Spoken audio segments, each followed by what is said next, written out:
সময় কত দ্রুত চলে যায়। সেদিনই আমাদের বিয়ে হলো অ্যান্ড আজকে 1 মাস হয়েও গিয়েছে। সো আমি তোমাদের সাথে আমার 1 মান্থ অ্যানিভার্সারি ব্লগটাই শেয়ার করছি। সেদিন আমি সকালই একটু রোস্ট আর পোলাও রান্না করে নিয়েছিলাম, কারণ আমার পিক আপ পয়েন্ট থেকে কেকটা আনতে যেতে হতো।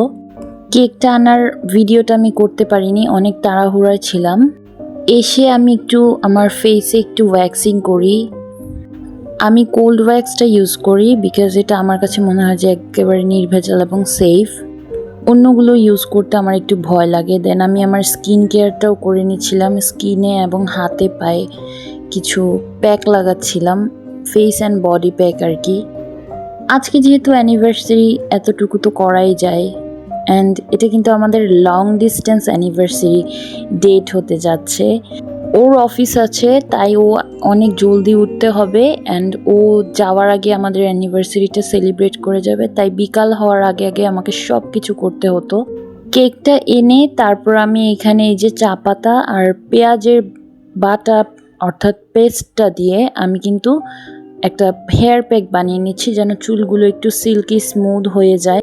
আর কিচ্ছু দেইনি, অনলি এই দুটো ইনগ্রিডিয়েন্টস ব্লেন্ড করে আমি একসাথে লাগিয়ে নিয়েছি চুলের মধ্যে। 1.5 থেকে 2 ঘন্টা রেখেছি। এরপর শ্যাম্পু দিয়ে ধুয়ে নিয়েছি খুব সুন্দরভাবে অ্যান্ড কন্ডিশনারও করেছি। তোমরা যে কোনো শ্যাম্পু ইউজ করতে পারো। তারপর আমি আমার হাতে মেহেদি দিয়েছি। যেহেতু অ্যানিভার্সারি, সেহেতু সুন্দরভাবে সেজেগুজে অবশ্যই বসতে হবে। অ্যান্ড এরপর শাওয়ার নিয়ে ফ্রেশ হয়ে আমি কিন্তু এই যে আমার শাড়ি, চুড়ি এবং অর্নামেন্টসগুলো সাজিয়ে নিয়েছি।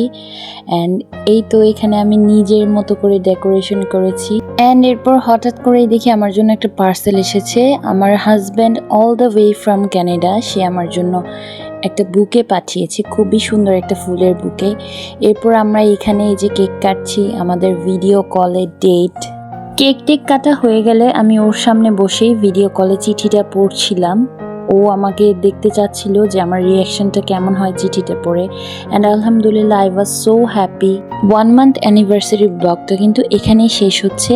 আমাদের জন্য দোয়া করবেন সবাই, আমরা যেন সারা জীবন এভাবে থাকতে পারি। আল্লাহ হাফেজ।